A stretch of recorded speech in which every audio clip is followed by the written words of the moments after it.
የኢትዮጵያ ሕዝባዊ አብዮታዊ ፓርቲ ኢህአፓ እየተዘጋጀ የሚቀርብ ፍኖተ ዲሞክራሲ የኢትዮጵያ አንድነት ድምፅ ነው።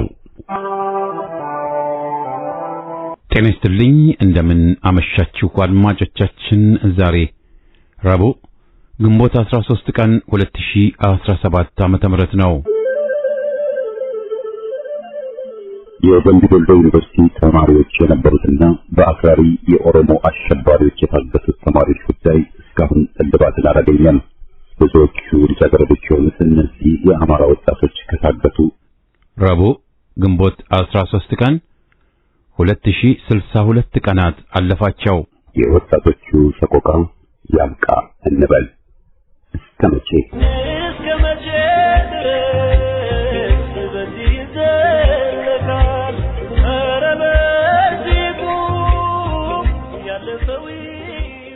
በቅድሚያ የዕለቱን ዜና በማስከተልም ዓመታት ያካተተ እውነት ለዘመናት ያልተቋረጠ ውሸት በሚል ርዕስ ከፍኖተ ዴሞክራሲ ዝግጅት ክፍል የቀረበውን ጽሑፍ አሰምተን የዛሬ ዝግጅታችን ፍጻሜ ይሆናል።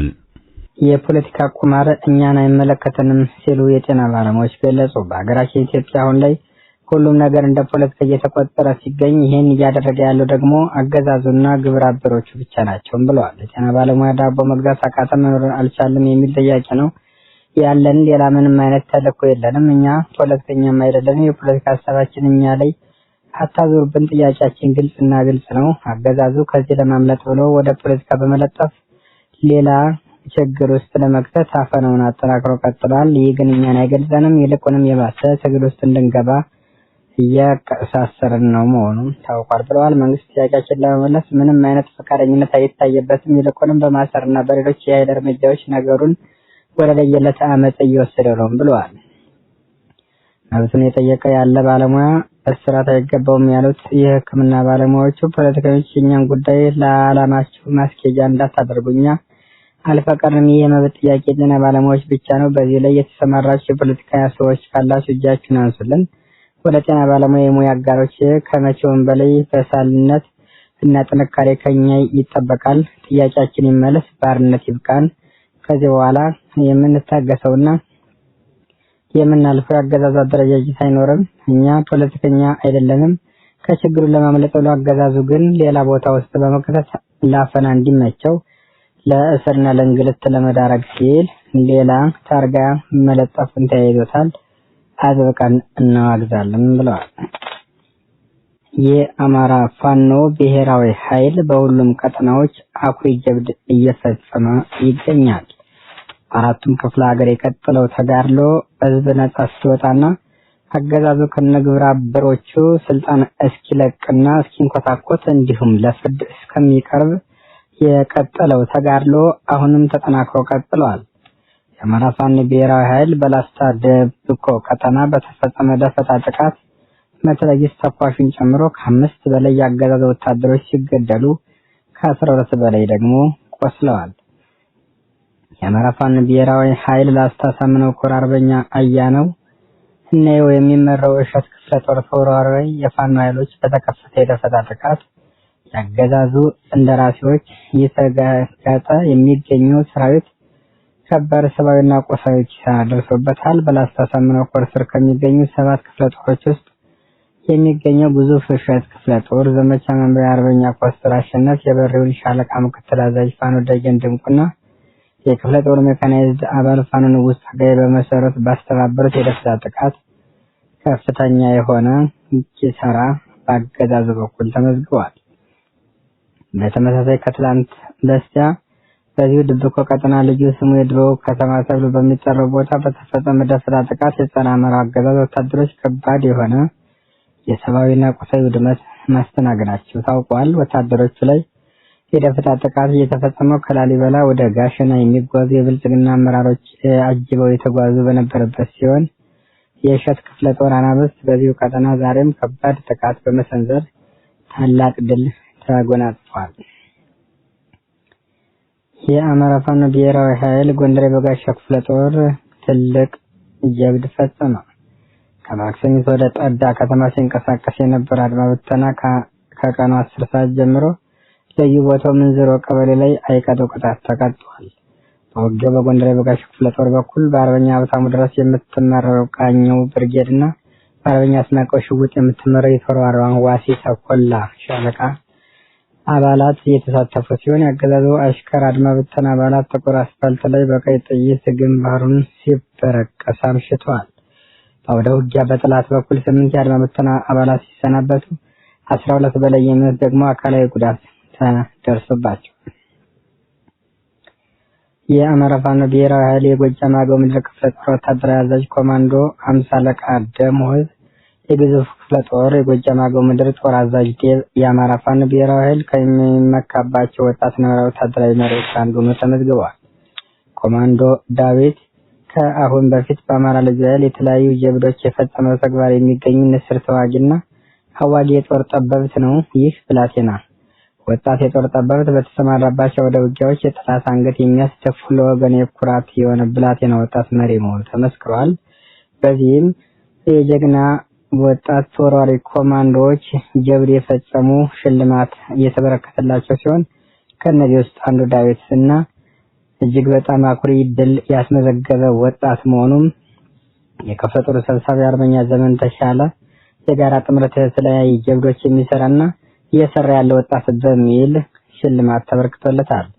ኮማንዶ ዳዊት በዘመቻ አንድነት በክፍለ ጦሩ ዲሽካ ብሬን ስናይፐር እና ብዛት ያላቸው የነፍስ ወከፍ መሳሪያና ተተኳሽ ሲማረኩ ጦሩን እየመራ እያዋጋ ጀብድ የሚሰራ እንቁ መሪ ወደፊት የአማራ ኩራት ዝነኛ መሪ ሲሉም አሞካሽተውታል።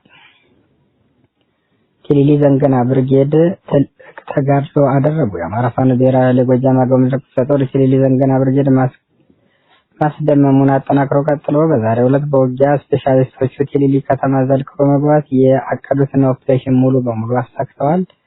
የጎጃም አገው ምድር ክፍለ ጦር በስሩ ካሉት ብርጌዶች አንዱ የሆነው ጀብደኛው ኪሊሊ ዘንገና ብርጌድ በእንቁ መሪዎቹ እየተመራ በድል ከፍ ብሎ እየተጓዘ ይገኛል።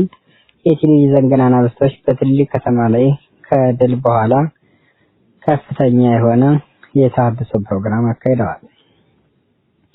ስናን አባጅሜ ብርጌድ በሸዋ ኪዳነ ምሕረት ቀበሌ ጥልቅ ህዝባዊ ውይይት አደረገ። የአማራ ፋኖ ብሔራዊ ኃይል ቀየታ ይተነውሴ አባጅሜ ብርጌድ በየቀኑ እየተዘዋወረ ህዝባዊ መድረክ እያደረገ ይገኛል። ብርጌዱ በወረዳው ያሉት የህዝብ ችግሮችን ለመፍታት በየቀበሌው የውይይት መድረኮችን በማመቻቸት የህዝብን ችግር እየፈታ የማደራጀት ስራውን አጠናክሮ ቀጥሏል። በመድረኩ የብርጌዱ ከፍተኛ የሥራ አመራሮች የተገኙ ሲሆን የቀበሌው ሁለንተናዊ እንቅስቃሴ መልካም አስተዳደርና የጸጥታ ጉዳይና ሌሎች ወንጀል ነክ ነገሮች በተመለከተ በቀበሌው ላይ ያሉ ተያያዥ ችግሮችን በመለየት ሰፊ ህዝባዊ ውይይት ተደርጓል። በመድረኩ ከህዝቡ በተነሱ ጥያቄዎች ዙሪያ በሚመለከተው አካል በኩል ምላሽ ከተሰጠ በኋላ ለቀጣይ የትኩረት አቅጣጫዎች ተልዕኮ በመስጠት ስብሰባው ተጠናቋል። የዕለቱ ዜና በዚያ በቃ።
ዓመታት ያካተተ እውነት እንዲሁም ለዘመናት ያልተቋረጠ ውሸት።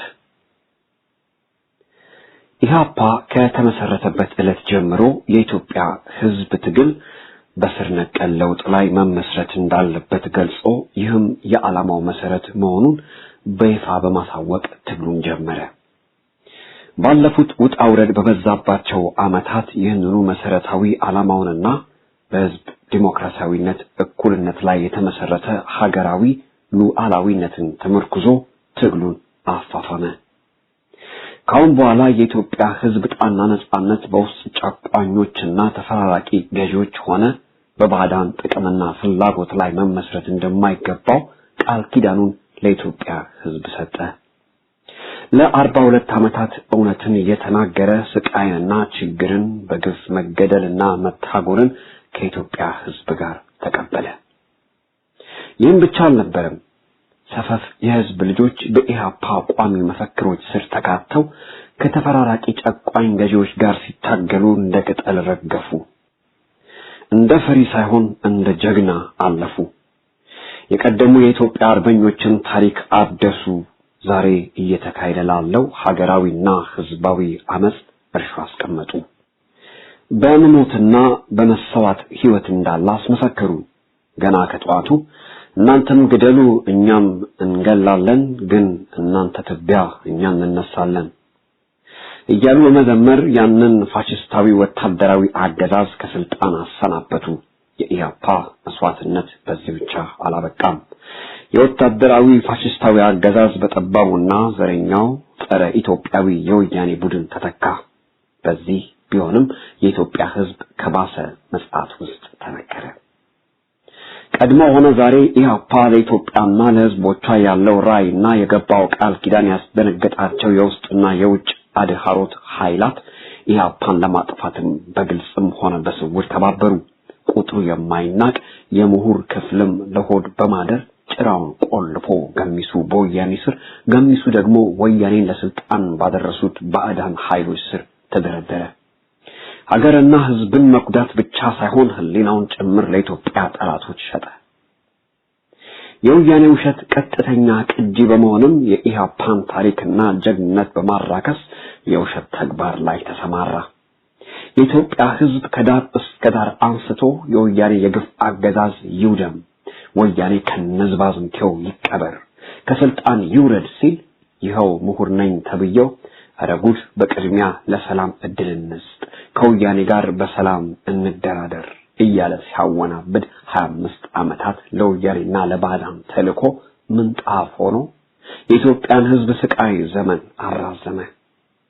ህዝባችን መፍትሄው አመጽ መሆኑን ተገንዝቦ በፍልሚያ ላይ ባለበት በአሁኑ ጊዜ ልንተውላቸው የምንሻው መልእክት እባካችሁ ተቆጠቡ። የፍርድ ቀን ሩቅ አይደለም። የሚከፈለው ዕዳም ቀላል አይደለም። የበፊቱ ትምህርታችሁ ፍሬቢስ ውጤት አልባ ሆኗል። እንደ አዲስ ከኢትዮጵያ ህዝብ ተምራችሁ ትግሉን ተቀላቀሉ ይሆናል። ወያኔ በውሸት ተወልዶ በውሸት ያደገ ወደፊትም እስከ ኖረ ድረስ በውሸት ኖሮ በውሸት የሚያልፍ ጠባብና አረመኔ ቡድን ነው። ለዚህ ባሪው ምስክሩ ሰሞኑን የወያኔ አመራሮች በዜና ማሰራጫ የሚቀላምዱት ውሸት ማንነታቸውን ገላጭ ነው። ህብረተሰቡ ከታች ወደ ላይ ያደገ ሲሄድ ዘመን አልፎ ዘመን ሲተካ ሊለወጡ ያልቻሉ የህዝብ ጥያቄዎችና የመሬት ላራሹና የመደብ ጥያቄዎች ናቸው። እነዚህ መሰረታዊ ጥያቄዎችም ዛሬም ዘረኛና ጎጠኛው ጸረ መብትና ጸረ ኢትዮጵያዊ የሆነው የወያኔ ቡድን እየታገሉ ያሉ መሰረታዊ የሆኑ የህዝባችን ችግሮች ዋነኛዎቹ ናቸው። እነዚህ ጥያቄዎች ካልተመለሱ በብዙ ሺህ ሊቆጠሩ የሚችሉ የሀገሪቱ ችግሮች ሊፈቱ ይችላሉ ብሎ ማሰብ ላም አለኝ በሰማይ ወተቷንም አላይ ከሚለው አባባል የተለየ አይሆንም። የሰራተኛው መብት፣ የአርሶ አደሩ የጾታ ልዩነትና የትምህርት ይዞታና የመምህራን መብቶች፣ በነጻ የመደራጀትና የማሰብ እድሎች በሞላ የውሃ ሽታ እየሆኑ የሚቀሩ እንጂ የሚያብቡና የሚጎለብቱ አይሆኑም። ለምን የሚያብቡና የሚጎለብቱ እንደማይሆኑ ለማየት በመሬት ባለቤትነት ጥያቄ እንጀምር።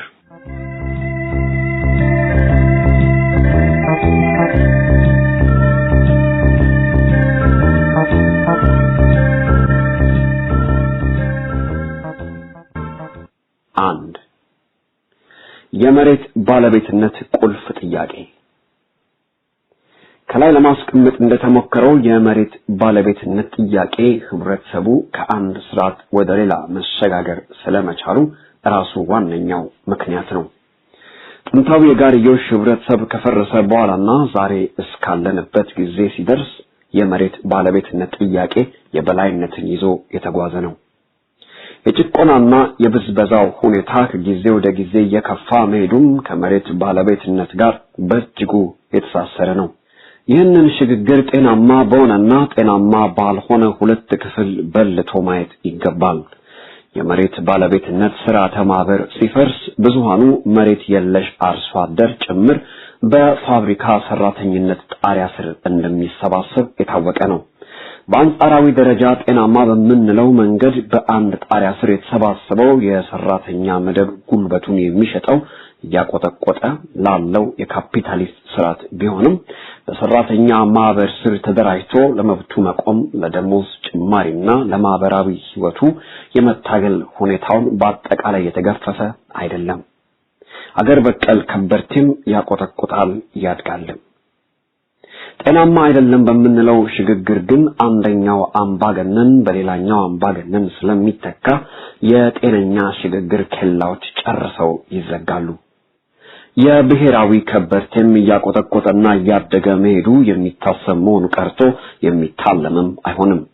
በነጻ መደራጀትና ለመደባዊና ማህበራዊ ህይወት የመታገል ሁኔታዎች ሁሉ ያከትምላቸዋል። በምትኩ ክፍፍልና ዘረኝነት በአምባገነን ጥይት እየታጀቡ ቦታውን ይይዛሉ።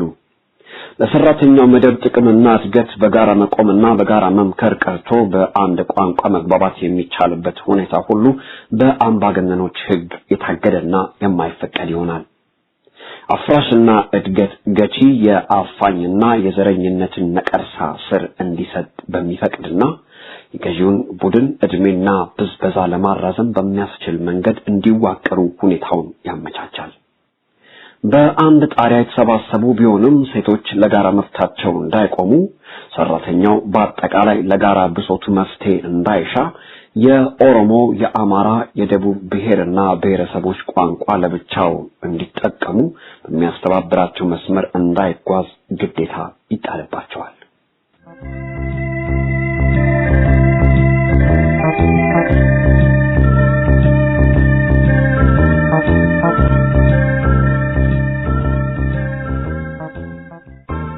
ሁለት የመሬት ባለቤትነት ጥያቄና ዴሞክራሲ። የመሬት ባለቤትነት ጥያቄ ከኢኮኖሚ አንጻር ብቻ የሚታይ አይደለም። የመሬት ባለቤትነት ጥያቄ በዋናነት የዴሞክራሲያዊ ጥያቄ መሆኑ ነው። መሬቱን የተነጠቀ ህዝብ መብቱን ጭምር እንዲያጣ የተደረገም ህዝብ ነው የሚባለው ለዚህ ነው። የዴሞክራሲ መብት ያለው መሬቱ ተነጥቆ የተሰጠው ክፍል ነው። የፈለገውን ያባርራል፣ የፈለገውን ያሳስራል፣ ያሻውንም ያስገድላል ወዘተ። ይህንን ሁሉ ለማድረግ ህጋዊ መብቱም ያለው ይህ ባለቤትነት የተሰጠው ክፍል ነው። ዛሬ የወያኔ ዘረኛና ጎጠኛ ቡድን ያሻውን እየሰራ በሚገዛት ኢትዮጵያ በአጠቃላይ ለም የሆኑ የሀገራችን ክፍሎች የአረቦች፣ የህንዶች፣ የቻይናዎች፣ የቱርኮችና የባንግላዴሾች ወዘተ መፈንጫና መራገጫ መሆናቸውን የማያውቅ ዜጋ የለም። ባሻ ዋጋ ቸርቻሪው ይኸው ዘረኛ ቡድን መሆኑን የሚክድ ቢኖር ወያኔን ለጥቅማቸው ያቆሙት ባዕዳን ኃይሎችና መሰረታዊ የአገሪቱና የህዝባችን ጠላቶች ብቻ ናቸው። መሬት የሌለው ህዝብ፣ አገር የሌለው፣ መብት የሌለው፣ ዲሞክራሲያዊም ሆነ ሰብአዊ መብት የተነፈገ ነው። በዚህ ሁኔታ ውስጥ በግዴታ የተዘፈቀ ህዝብ ለሀገሩ ሉዓላዊነት የመታገሉ ሁኔታ ቀዳሚ ግዴታው ነው። ለዚህ ነው ትግላችን የነጻነት ትግል ነው የምንለው።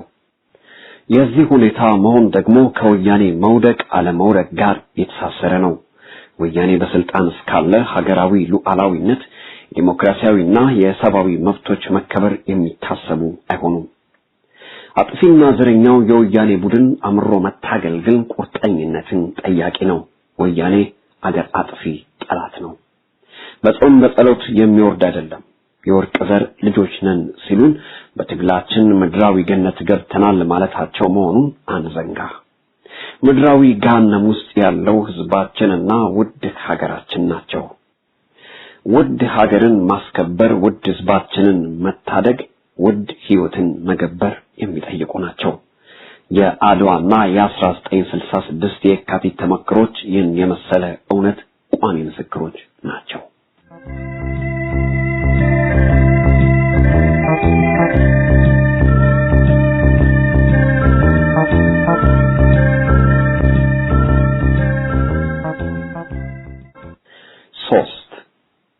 የመደብ ጥያቄና የመደብ ትግል ባለንበት ዘመን የማንኛውም ሀገር ህዝብ በመደብ የተከፋፈለ ነው። በዝባዥና ተበዝባዥ፣ ጨቋኝና ተጨቋኝ ያሉና የነበሩ ናቸው ለማለት ነው። ከነዚህ አበይት የመደብ ክፍፍሎች የሚመነጩና ከዚህ መደባዊ ልዩነቶች ጋር የሚተሳሰሩ በብዙ ሺህ የሚቆጠሩ መለስተኛ ቅራኔዎች በተጨማሪ አሉ። በአንድ ሀገር ውስጥ የሚታዩ የተለያየ መልክ ያላቸው ችግሮች በአግባብ ለመፍታት የመደብ ክፍፍልን ውስጣዊ ተፈጥሮ አብጠርጥሮ መገንዘብ ሊታለፍ የማይቻል ጉዳይ ነው። ዛሬ ባለንበት የዓለም አቀፍ ኢኮኖሚ ግሎባላይዜሽን ዘመን መደብ የሚለው ቃል አንስቶ የህብረተሰብን መደባዊ ይዘት ማጥናት መፍትሄ መሻት ቀርቶ ጽንሰ ሐሳቡን ማንሳት ውግዝ ሆኗል። አደጉ በሚባሉ የሰሜን አሜሪካና የአውሮፓ ሀገሮች ሆነ በታዳጊ ሀገሮች ቃሉ ራሱ ውግዝና እርኩስ ሆኗል ማለት ይቻላል። ሊታረቁ ከማይችሉ ቅራኔዎች ጋር በግዴታ እንድንኖር ሰበካ መካሄዱ ብቻ ሳይሆን እቅዱ ሁሉ ተጠንቶ አልቋል። ይህንኑ ተግባራዊ ለማድረግ ዘመቻው ተጀምሯል። ትራንስ አትላንቲክ ትሬድ አግሪመንት በሚል ስም የሚጠራው በሰሜን አሜሪካና በአውሮፓ መሃል የተደረገው የንግድ ስምምነት ይህንኑ የሶስተኛውን ዓለም ህዝብ ጨርሶ ለመግደል ንብረቱንና ህይወቱን ሁሉ ለማጨለም የታቀደ የደባ ነው። እስካሁን ስምምነቱ በአውሮፓም ሆነ በሰሜን አሜሪካ ለሚኖረው ህዝብ በግልጽ ሊወጣ ያልቻለበት ዋነኛ ምክንያት ህዝባዊ እምቢተኛነትና አመጽ እንዳይስፋፋ በመፍራት ነው። በዚህ የንግድ ስምምነታቸው መሰረት በሶስተኛው ዓለም የሚኖረው ህዝብ ብቻ ሳይሆን በዲሞክራሲያዊ መንገድ የተመረጡ ጭምር በሀገራቸው ላይ ምንም አይነት ውሳኔ ማድረግ እንደማይችሉ አስቀድሞ የታወቀ ነው። በመድኃኒት፣ በትራንስፖርት፣ በእርሻ፣ በፋብሪካ በየሀገሮቹ የአየር ንብረት በሞላ የሚወሰኑት በእነዚህ መሳሪያዎችና መድኃኒቶች ጭምር በሚያመርቱ ዓለም አቀፍ ከበርቴዎቻቸው ብቻ መሆኑ እየፈተለከ ከሚወጣው ስምምነታቸው ለማወቅ ተችሏል። ለዚህ ስምምነታቸው የማይመቹና ለዓለም አቀፋዊ መስፋፋታቸውና ብዝበዛ ጠንቅ ይሆናሉ የሚሏቸውን የየሀገሩን መሪዎች በጦርነት በማጥፋት ለነሱ ፍላጎት ጸጥ ለጥ ብለው በሚገዙ መተካት ከጀመሩ ሰንበትበት ብለዋል። በአፍጋኒስታን፣ በሊቢያ፣ በመካከለኛው ምስራቅ፣ በሶሪያ በአገራችን ጭምር የሚካሄዱት ጦርነት ጣልቃ ገብነት ለዚህ ፍላጎታቸው የሚያደርጉትና እያደረጉም ያሉት ቅድመ ዝግጅት ነው። ይህን መሰሉ ዘመቻና ጣልቃ ገብነት በኢኮኖሚ አቅጣጫ ብቻ የሚታይ አይደለም። ይህ ዘመቻ የስነ ልቦና፣ የባህል ሴቶችን የማምከን፣ የምርጥ ዘር በሚል ሰበብ ብርቅዬ እጽዋቶችንና የዘር አይነቶችን ማጥፋት፣ ለስደተኝነት መንገድና ሁኔታን በማመቻቸት ወጣቱና ተተኪው ትውልድ አገር ለቆ እንዲወጣ ማድረግን ሁሉ ያካተተ ውስብስብና ጠንቀኛ በሆነ ጦርነት የታጀበ ዘመቻ ነው። ሂደቱን ጠብቆ ሊመጣ የሚችልን ዴሞክራሲያዊ ሽግግር የሚያደናቅፍ የሰብአዊ መብት መከበርና አለመከበር እነሱ በሚሉትና በሚፈልጉት መለኪያ እንዲለካ የሚያደርግ በተንኮል የተሞላ ስምምነት ነው። እነሱ በዚህ መንገድ የዓለምን ህብረተሰብ ረግጠው በግዴታ ለመበዝበዝና ለመጨቆን ዝግጅታቸውን እያደረጉ ሳለ በሌላ በኩል የተለየ ሁኔታ እየታየ ነው።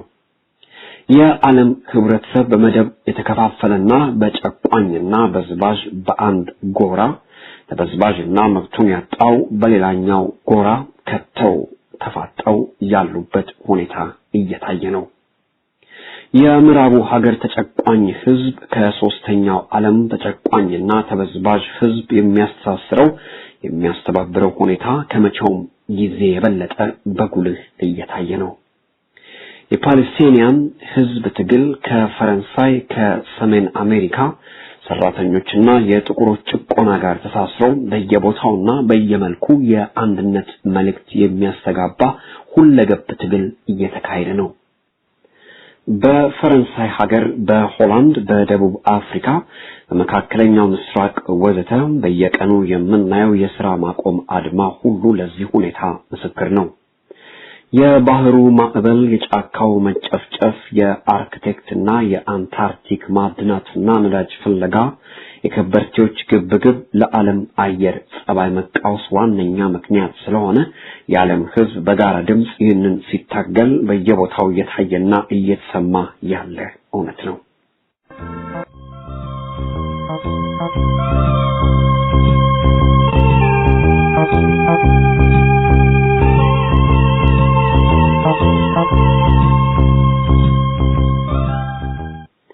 ሌላኛው ትልቅ አንክሮት ሊሰጠው የሚገባው ነገር በአሁን ጊዜ ዓለም አቀፍ የከበርቴ ስርዓት የሶስተኛውን ዓለም ህዝብ ለመበዝበዝና እንዳሻው ለማድረግ ከሚጠቀምባቸው መንገዶች ጥቂቶቹን ብናነሳ፣ አንደኛው መንግስቶችን ለብዝበዛው በመለዋወጥ ነው። በእነሱ የሚሰየሙና ለነሱ ጥቅም የቆሙ ሲሆኑ፣ ሁለተኛው የዚህ መሰሉ መንግስት ርዕዮተ ዓለም ዘረኝነት በኩዴታ የመጣ ናዚስት፣ ፋሺስት፣ የይስሙላ ዲሞክራት ወዘተ ሊሆን ይችላል። የእነሱን ጥቅምና ፍላጎት ያሟላ እንጂ ችግራቸው አይደለም። ዲሞክራሲ ጥብቆ ያለብሱታል፣ ያስታጠቁታል። የስለላና የአፈና ሰራዊቱን ያሰለጥኑለታል። በእነሱ ቁጥጥር ስር ካሉት ትላልቅ የገንዘብ ተቋሞች ለምሳሌ የዓለም ባንክ፣ በአውሮፓ ማህበር ወዘተ ትውልድ ከፍሎ በማይጨርሰው ብድር ያጥለቀልቁታል። ለትምህርት፣ ለጤና፣ ለማህበራዊ እድገት፣ ለዲሞክራሲና ለሰብአዊ መብቶች መከበር የብድሩ ገንዘብ እንዳይውል ግዴታ ይጥሉበታል። የሀገሪቱ ማዕድናትና የተቀሩትም የተፈጥሮ ስጦታዎች ለምሳሌ የአባይ ወንዝ ለብዙሃን እድገትና ብልጽግና እንዳያገለግል በተራቀቀ ቁጥጥር ስር ያውሉታል። እነዚህ የጣሉበትን ገደቦች የማይቀበልና የማይታዘዝ ከመሰላቸው ደግሞ መንግስትን መለወጥ በሚለው ዘይባቸው በጦርነት ያስወግዱታል። ይህን ሁሉ ግን ሰላምንም ሆነ የተሻለ ህይወት ለነዋሪው ህዝብ አላመጣም። ለባሰ የተራዘመ ጦርነትና የመጋተር ግዴታን አስከተለ እንጂ ለዓለም ሰላም አስተዋጽኦ አላደረገም። በአፍጋኒስታን፣ በፓኪስታን፣ በሊቢያ፣ በሶሪያ፣ በየመን ወዘተ የምናየው የህዝብ ፍጅት ይህን መስካሪ ነው። የእነሱ መሳሪያ አምራች ኮርፖሬሽኖች የበለጠ መሳሪያ ይሸጣሉ፣ የትርፍ ያካብታሉ። ነባር መንገዶችን፣ ትምህርት ቤቶችን፣ የሕክምና ተቋሞችን ወዘተ በጦርነት ያወድማሉ። እነዚህ መልሶ መገንባት በሚለው ዘይቤያቸው የህንጻ፣ የድልድይ፣ የእስር ቤት ኮንስትራክተሮቻቸውን በገፍ እያስከፈሉ አገሮችን መቀመቅ ውስጥ ይከታሉ። ውሎ አድሮ ግን ተሸናፊዎቹ እነሱ ይሆናሉ። ከውስጡ ዘርፈ ብዙ በሆነ ቅራኔ ተውጦ ያለን ስርዓት በጥገና አዲስ አርጎ መፍጠርና ማስቀጠል አይቻልም። የዚህ መሆን ግን ቀጣይ ትግልን፣ ቀጣይና የማያወላዳ መስዋዕትነትን ይጠይቃል።